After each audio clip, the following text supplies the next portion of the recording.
that in itself is horribly, what's the word I could use? Bigoted. I think the issue here, especially with you guys' worldview, is that you're looking for equality now in a nation that has never been equal. It's always been unequal from the start. Especially black people were. I want to be Say careful. BLK. Say BLK. Sorry, BLK people were. Second underclass citizens, let's just say. Women as well were second class citizens. There's a lot of discrimination that has been the history of the US. So I don't know why. It's just funny how you forget all of that and act like, oh, this isn't fair, they're just mistreating us.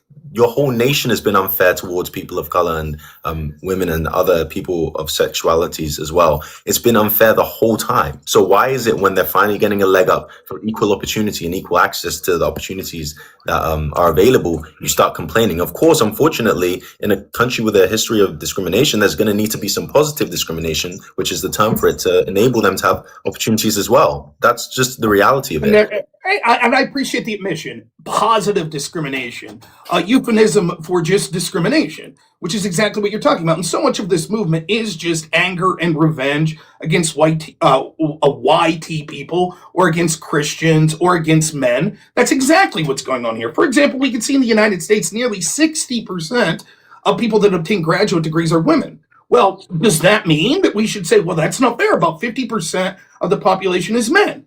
Or do we look at fields where there is a higher percentage of people of color or a higher percentage of women and say, now listen, wait a minute, we need equality of opportunity. We need more men in here. We need more people of varying go. Should we do that? And of course, you give the answer away. No, we like that. That's, quote, positive discrimination because of past sins. We do not judge people or discriminate now because of past sins.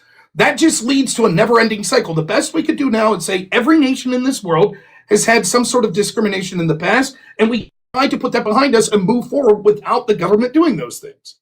Why are you blaming these institutions, or why are you upset that the fact that men just simply aren't doing better than women in, for example, in school, which is why women are, as you said, 60% of the university people in university, and that's increasing. Yeah, but who has the trade degrees? Who gets most of the trade degrees?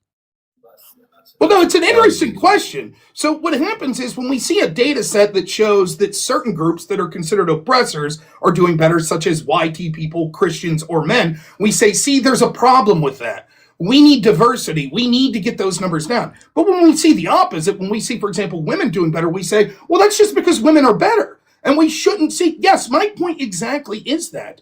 It's to say that when these numbers have discrepancy, that proves that it's somehow intentional or societal bigotry is nonsense. And are doing better, such as YT people, Christians, or men, we say, see, there's a problem with that. We need diversity. We need to get those numbers down. But when we see the opposite, when we see, for example, women doing better, we say, well, that's just because women are better. And we shouldn't see, yes, my point exactly is that. It's to say that when these numbers have discrepancy, that proves that it's somehow intentional or societal bigotry is nonsense. And yet, every time we see the groups that you dislike or feel are oppressors that are favored in those particular groups, we say, oh, that's a problem that needs changed.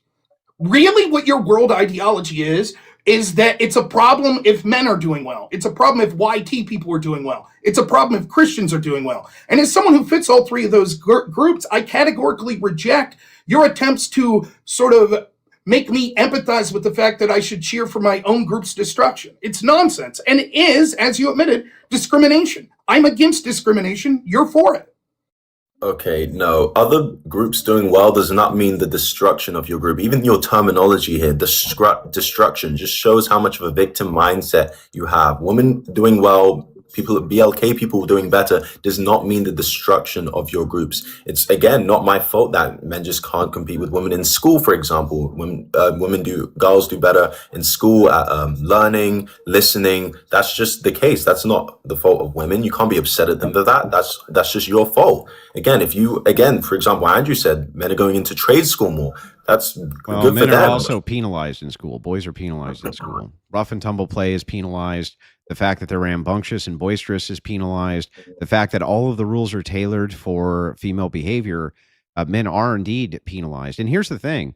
If it was the case that we went back to schools which separated the sexes, I'm not so sure that you would have the same exact issues that you have right now. And there's no actual reason to have co-ed schools. There's no good reason to do that, to have co-sex schools. Like none. There's zero good reason for it. I would actually say that as a person who went to an all-boys school, I was segregated by sex at my school. I think that's actually good.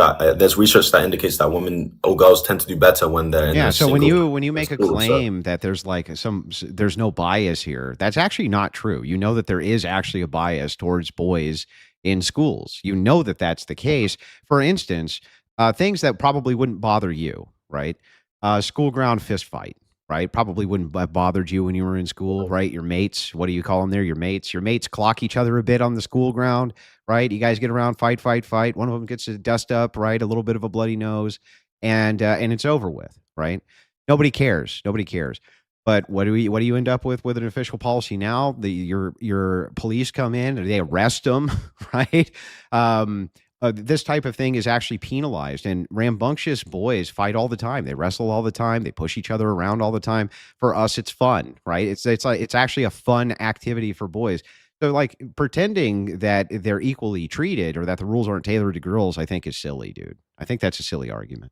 Okay, I love that you say this. So I'm hoping, Andrew, that I'm going to see you advocating for more men to be teachers and for more men to be educating in schools. Because again, this is kind of on the fault of men for not actually going into school and actually, I think that there's being high there as an risk. example. There's a lot of high risk for men who are inside of schools, which are dominated by females and female students. And that if it was the case that you separated these schools out by sex, you would see a lot less problem with men going in to be teachers of all boys schools. You'd find a lot less problems with that. Again, I'd need Because to. the social stigma would not be there anymore, like it is when you have to tailor all the rules to girls. So I do think that you could easily remember that there used to be a lot of male teachers inside of when schools were sex segregated. And why? Because there was no annoying stigma around this anymore, nor any threat to them getting accused of some type of sexual impropriety inside of a female dominated space. So I don't think, and I do advocate that we should go back to having sex separate schools. I think that was a great idea. I do want to again counter the misinformation of this sort of view from biological essentialism that boys are naturally more aggressive and more boisterous, which again to a certain degree, but it's very Well, much then overstated. then what's the Well, then hang on. Then what's the misinformation? They are. You just said they are. It's this notion that boys, must be acting this way. I When didn't boys say. can Hang on. You see how what you just did there was a smuggle. You called something misinformation that wasn't said. It was a generalization. Boys, on average, are much more boisterous, right? And they're more prone to wrestling and various things like that than girls are, especially in the age group between somewhere around 10 and 15. That's very common for adolescent boys, not as common for adolescent girls. And by the way, all the data backs me up on that, not you. But what you just smuggled in was a monolith. You're saying that all of them must be this way. I didn't say that at all. I'm making a general statement about how generally you see boys behave. And we can't ever tailor or craft any sort of policy for everybody. There's going to be unique circumstances and differences between people. That's always going to happen. But as a general rule, yeah, boys are more boisterous than girls. Do you think that that's not correct? Do you not think most of that is probably due to socialization and the way you socialize them from when they're young? I don't think so. I think it has to do punishment? it has to do with the distinction and how hormones in their bodies react. So boys, especially when they're coming into testosterone, you have to learn how to deal with that. You have to learn how to deal with, not to use crude language, but like popping one, right? And at random times, the fact that you have hormones raging in your body, the fact that you have testosterone surges and may have fits of, wanting to wrestle or compete or do contact sports. There's hormonal distinctions between boys and girls and in different age brackets, by the way. I don't doubt that. I just think it's, So it's not just social this. conditioning. That's the problem. It's like, and by the way, we do tend to tailor things around biology socially. Like, for instance, chairs. We use chairs because there's biological characteristics about people that we're trying to accommodate. Yeah, I don't disagree that there's biological difference between the sexes, but again, and you see this with sort of, I don't mean to, pivot anywhere, but you see this in sort of I don't want to trigger TikTok guidelines, but people who switch genders, let's just say, you see this again, that the sexes, they're so different. Men are like this and women are like that. When I'd argue within a gender, so intrasexually, there's probably a lot more differences between them. Well, intersex and transgender are two totally different things. They're not even in the same universe. But listen, I've given you a ton of time here on the live. I hope you enjoyed yourself. You're welcome to come back up whenever you want. I want to move on to some other callers, and I hope you have a wonderful day, dude. Thank you. I appreciate it. Thank you. Thanks, man. Can I say one thing, just that I wanted to, just the point I was making to end it? Like, it's very interesting how this works. The idea of positive discrimination and an admission that, yes, we need to pick people of color, etc., over YT people, etc. Diversity is our strength. Oh, we've been victims.